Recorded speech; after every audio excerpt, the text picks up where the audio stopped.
This is what Tim did when he came up. He paused.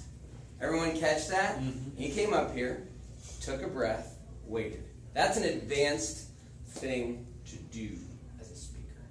I was really proud of you for being able to stand here for a second, collect your thoughts, and go. A lot of people want to get up here and get into it. They're so nervous, right? You took a breath. It was fantastic. Then you went right into a story, which is another thing I love. I love stories. They add so much color to a speech. They are so concrete.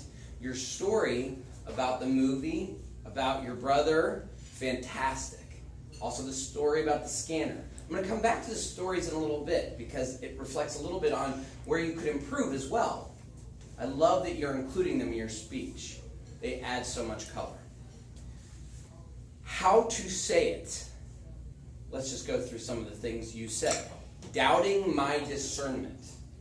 Really nice phrase, right? Absence of expectations. Cynical, skeptical label. Family ships. He made up a word for us in the middle of the speech, but he didn't just bring it out of nowhere. He talked about relationships and family and then combined the two. So it didn't sound like he messed up. He created a word for us. Delivering what you declare. One of the most important messages in your speech, and you delivered it yourself in a way that we can remember. Delivering what you declare. Declare what you're going to deliver. Two things that go together really well. I really like that. Your gestures were fantastic.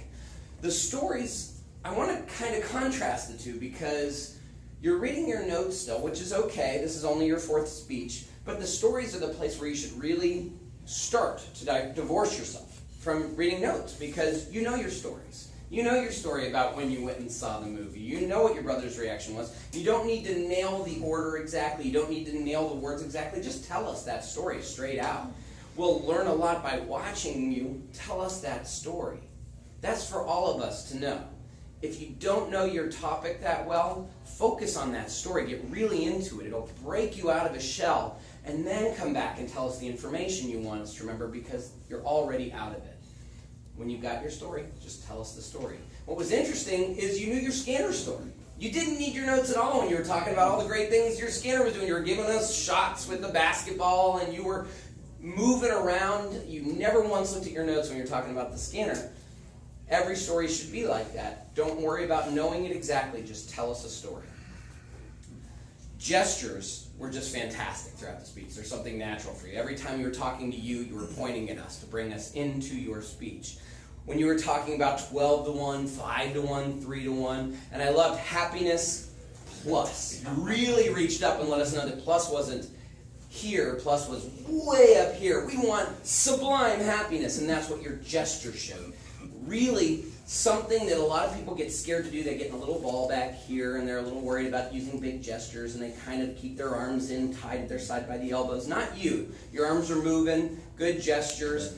When you're divorced from your notes, they'll come out even more, and you'll be so much more expressive. Looking forward to seeing your next speech. Thank you, Ms. General Evaluator.